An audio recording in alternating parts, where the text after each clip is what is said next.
بسم اللہ الرحمن الرحیم اللہم صلی وسلم علی سیدنا و مولانا محمد وعلی آلہ وصحبہ وبارک وسلم۔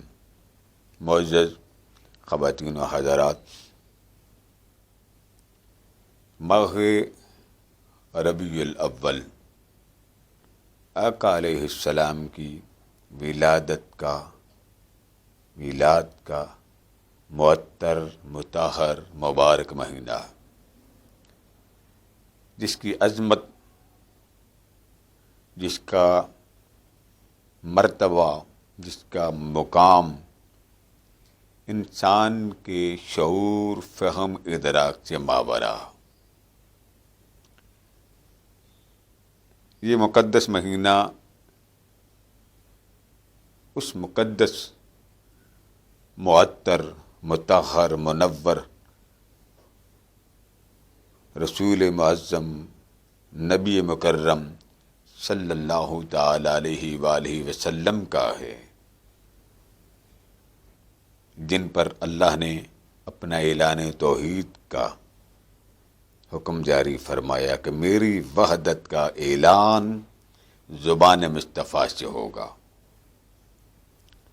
یہ وہ مقدس مہینہ جس میں سب نبیوں کے سردار آئے،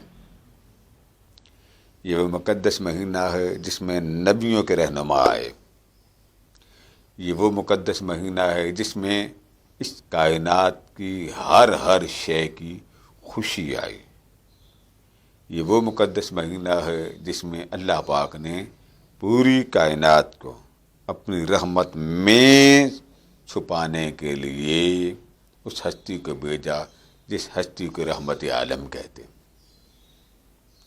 یہ مقدس مہینہ جیسے ہی شروع ہوتا ہے، اہل ایمان مچل جاتے ہیں، اس شوق، اس مستی میں ڈوب جاتے ہیں، اور آقا علیہ السلام کے عشق میں، محبت میں، پیار میں، رغبت میں اپنے آپ کو اس طرح رنگ لیتے ہیں، پرکیف لمحات میں مستی طاری کر لیتے ہیں کہ یہ مبارک مہینہ جو بڑھتا چلا جاتا ہے، جو آگے بڑھتا چلا جاتا ہے، کیف میں، حلاوت میں، لذت کا، ایک سرور کا سما پیدا ہو جاتا۔ اور جب 12 کی شب آتی ہے، عالم اسلام خوشی کے سمندر میں غوطہ زن ہو جاتا۔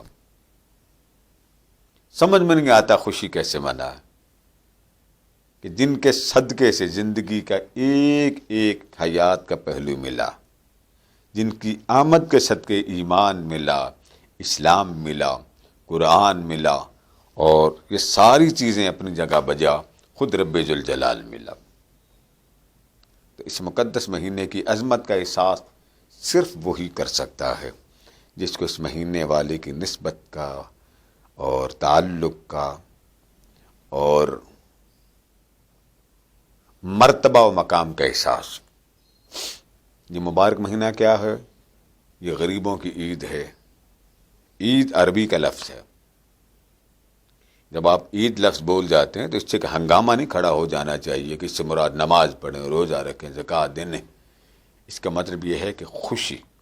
آگے آپ لفظ لگا دیتے ہیں عید الاضحیٰ، عید الفطر۔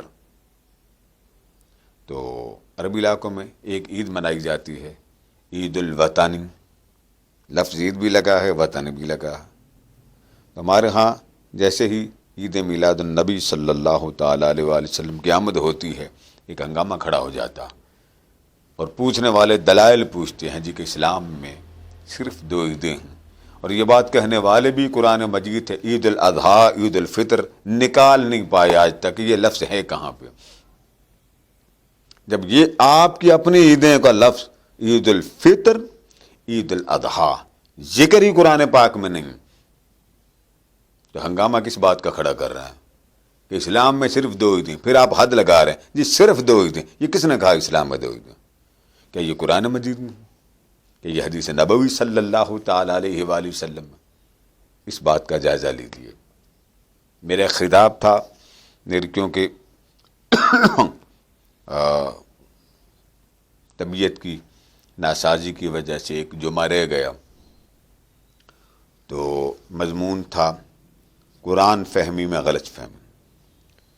اس مضمون میں نے ان شکوک و شبہات کو پیش کیا کہ جو عموماً ماہ ربیع الاول کے ساتھ جن کا تعلق ہے، یا حضور اکرم صلی اللہ تعالیٰ علیہ وآلہ وسلم کی ولادت باشہادت کے ساتھ جن کا تعلق ہے، یا آقا علیہ السلام کی تخلیق، وجہ تخلیق کائنات کے ساتھ تعلق ہے، یا حضور اکرم صلی اللہ علیہ وآلہ وسلم کے جشن عید میلاد النبی کے ساتھ تعلق ہے، یا حضور اکرم صلی اللہ علیہ وآلہ وسلم کے ساتھ ایک قلبی، روحی، ایمانی، حبی تعلق کے حوالے سے تعلق ہے، یعنی یہ ساری جہتیں حضور کی ذات مقدسہ کے ساتھ منسلک تھیں۔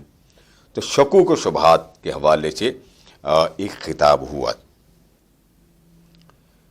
جمعے کو میری طبیعت علیل ہونے کی وجہ سے غیر حاضر ہوئی، تو شکوک و شبہات یہ تھے کہ کہا جاتا ہے کہ حضور علیہ السلام وجہ تخلیق کائنات نہیں ہیں، اور آپ کی ذات مقدسہ پر اس طرح کی بات کہنا معاذ اللہ غلط ہے، بے بنیاد ہے، قرآن ان باتوں سے خالی، یا عید میلاد النبی قرآن خالی، یا حضور اکرم صلی اللہ تعالیٰ علیہ وآلہ وسلم کے وجود مقدسہ سے کائنات کو وجود ملا قرآن خالی، یا اس طرح کے اور کچھ شکوک و شبہات۔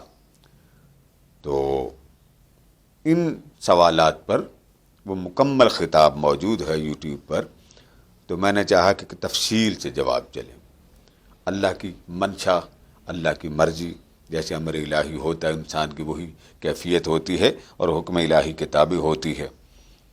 تو ایک ہمارے محترم ہیں، انہوں نے پوچھا کہ آپ کا جو مضمون ہے وہ جاری ہے یا بند ہے؟ میں نے کہا میرا ایک خطاب ہوا تھا، تو انشاءاللہ وہ مکمل ہو جائے گا، لیکن وہ الگ سے ہوگا۔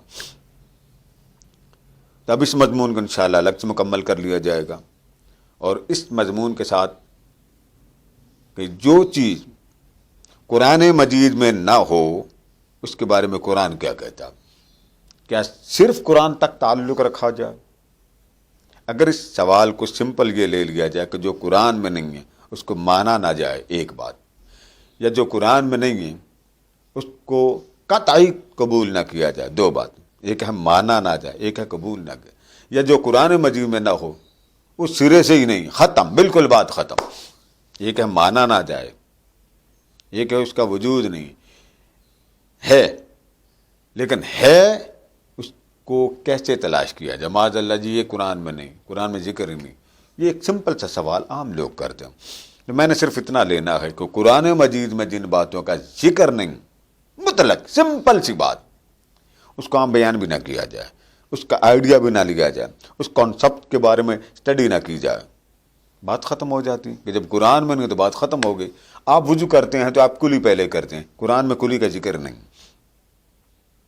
ناک میں پہلے پانی ڈالے، ذکر ہی نہیں، غسل واجب اس کا صرف اتنا بیان ہوا ہے کہ آپ نے غسل کرنا بس، لیکن طریقہ کیا ہے قرآن پاک میں نہیں۔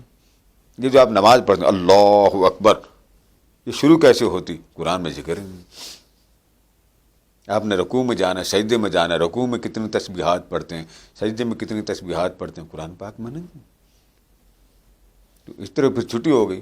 بیگم صاحبہ کو لینے جاتے ہیں، پورے قرآن میں نہیں کہ آپ نے گھر سے کیسے نکلنا ہے، بیگم صاحبہ کو لے کے ویلکم کیسے کرنا، گھر میں کیسے لے کے آنا، ذکر ہی نہیں۔ تو پھر چھٹی کرتے جائیں۔ اس کا مطلب یہ ہوا کہ جو شے قرآن میں نہیں ہے چھٹی، آگے نہیں جانا۔ یہ بات قرآن سے دیکھیں گے کہ قرآن مجید جب اپنے حقیقت کو واضح کرتا ہے تو حقیقت کا اعلان بمانگے تو حل کرتا ہے، لا رطب ولا یابس الا فی کتاب مبین۔ اللہ تبارک و تعالی نے فرمایا کہ کوئی شے ایسی نہیں ہے، خواہ اس کا تعلق خشکی سے ہو، خواہ اس کا تعلق تری سے ہو، یعنی اس کا تعلق زمین کے اس شے سے ہو جو خشک ہے، اور زمین کے یعنی کائنات کے ان طبقات جو تر ہیں، دونوں چیزیں آ گئی، یا اس کا تعلق خشکی سے ہوگا یا تری سے ہوگا۔ فرمایا دونوں چیزوں کا سمندر قرآن پاک میں موجود۔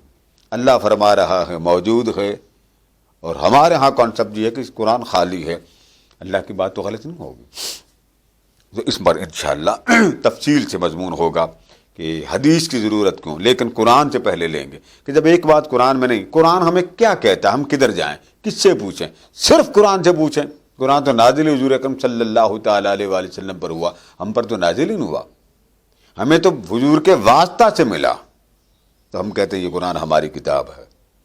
نازل تو حضور اکرم صلی اللہ علیہ وسلم پر ہوا، جتنی تعلیمات اللہ پاک نے آقا علیہ السلام سے فرمائیں وہ براہ راست حضور اکرم صلی اللہ تعالیٰ علیہ وآلہ وسلم کی ذات پر نازل ہوئی، تو حضور کی ذات امت کو ملی۔